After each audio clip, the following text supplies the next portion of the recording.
दोस्तों, होलिका दहन के बारे में आज हम अपने विचार आपके साथ साझा करते हैं। यूं तो फुलेरा दूज से ही होली की तैयारियां शुरू हो जाती हैं। इस दिन यदि भद्रा नहीं होता तो गोबर के बल्ले, जिसे बड़कुल्ला या गोबर के खिलौने कहते हैं, बनाए जाते हैं, जो फागुन शुक्ला सप्तमी तक बनते हैं। अष्टमी से होलाष्टक लग जाता है, बल्ले बनाना बंद कर दिया जाता है। घरों में चांद, सूरज, सितारे और विभिन्न आकृति के गोबर के बल्ले और होलिका बनाई जाती है। कुछ लोगों के यहाँ ढाल, तलवार और खंडे भी बनाए जाते हैं। होली के कई दिन पहले, जिस दिन पुण्य नक्षत्र होता है, उस दिन शीतला जी तथा सभी देवी देवताओं के लिए गुझियाँ और मिष्ठान बनाए जाते हैं। इसे समो यानी कि समय को गोठना कहते हैं। इसका मतलब यह होता है कि पिछला साल बहुत अच्छा बीता और अगला साल भी अच्छा और मीठा बीते, इसलिए मिष्ठान बनाकर शीतला जी और होलिका के लिए रखकर उस दिन भी भगवान को भोग लगाकर सबको प्रसाद वितरण किया जाता है। और इसी दिन से त्यौहार के लिए पकवान बनने शुरू हो जाते हैं। होलिका दहन के दिन नारियल की रस्सी में बड़कुल्ले यानी कि बल्ली की मालाएं पिरोई जाती हैं।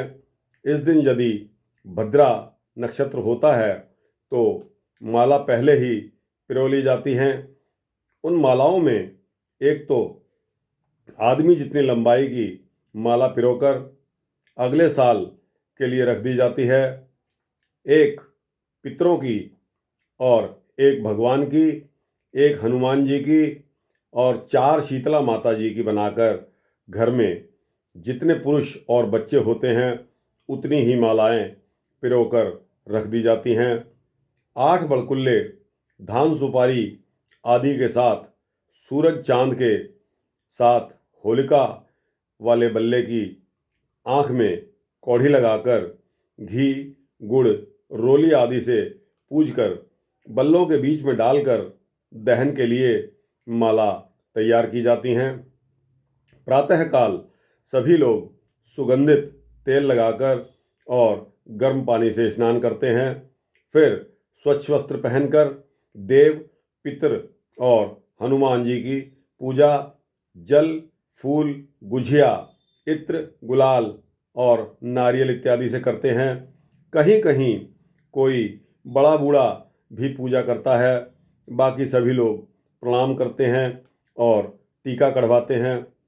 सबका हाथ लगवाकर नारियल, तिल या कोई भी तेल चौराहे पर भैरव जी के लिए रखा जाता है, ईंट पर डाल दिया जाता है। पूरी सब्जी, हलवा, दही बड़े, पापड़ इत्यादि व्यंजन बनाकर पितरों और सभी देवी देवताओं का भोग लगता है, जो ब्राह्मण को जमाया जाता है और उन्हें दिया जाता है। फिर लोग भोजन कर लेते हैं। किसी किसी के यहाँ संध्या काल में सब सामान बनता है।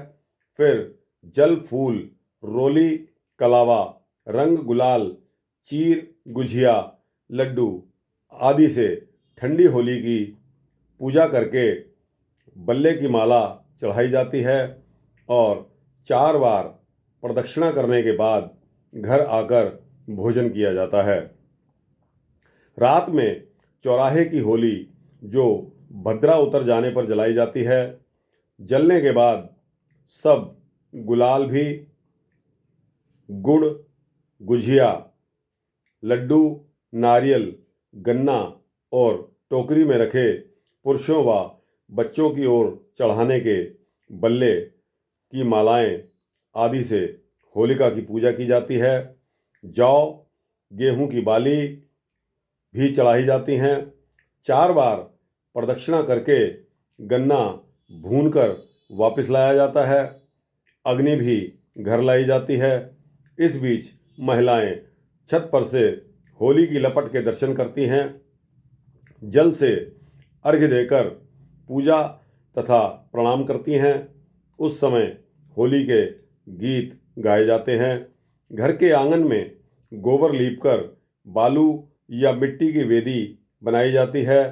फिर उस पर रंगोली पूरकर गन्ने के 4 टुकड़ों चारों तरफ रखकर बल्ले सजा दिए जाते हैं।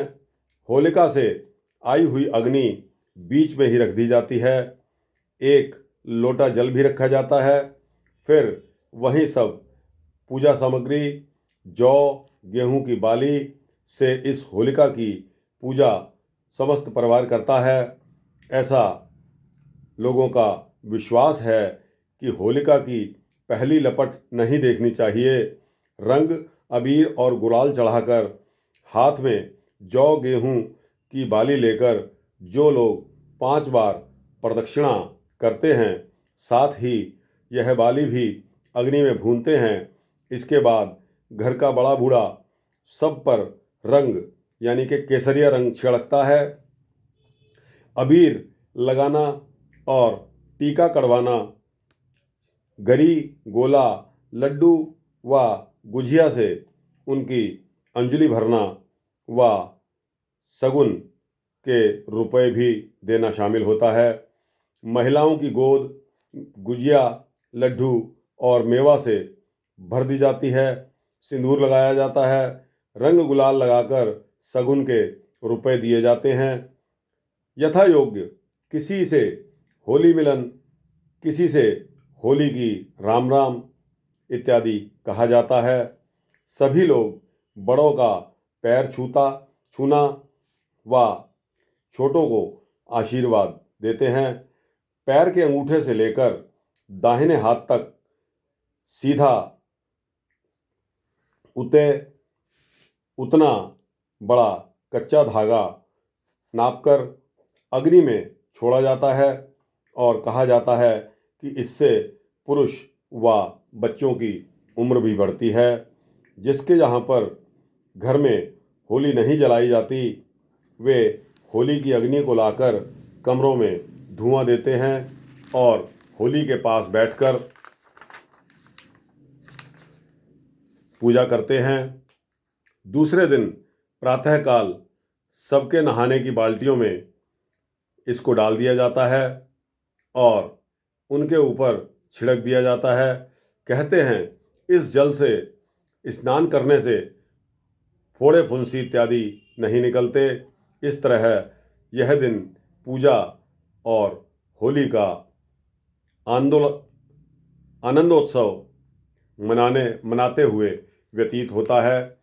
दोस्तों, होली एक ऐसा त्यौहार है जिसमें कि हम सभी लोग मंगल मिलन की कामना करते हैं। लेकिन आजकल देखा गया है कि जगह जगह पर होली मिलन के बहाने को लेकर लोग आपसी दुश्मनाई, रंजिश और बैर भाव का बदला भी लेते हैं। इसलिए दोस्तों, रंग के बहाने यदि आपकी समझ में आता है कि होली मिलन करना है, तो सर्वप्रथम आपको यह सोचना चाहिए और दिमाग में विचार लेना चाहिए कि हम होली मिलन किस व्यक्ति के साथ करने जा रहे हैं। क्योंकि उत्तर प्रदेश में और ख़ासकर हमारे उत्तर भारत में कई परिवारों में इस दिन रंजिश भी उतारी जाती है और दुर्भाव रखते हुए लोग हथियार, दारू की बोतल, डंडा, ईंट पत्थर इत्यादि से लड़ाई शुरू कर देते हैं और अपने पिछले बदले निकालने के लिए पूरी तरह तैयार रहते हैं।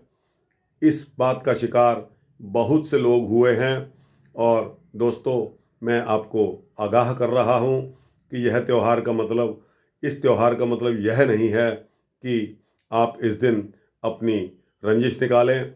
यह तो मेल और प्यार का मिलन है।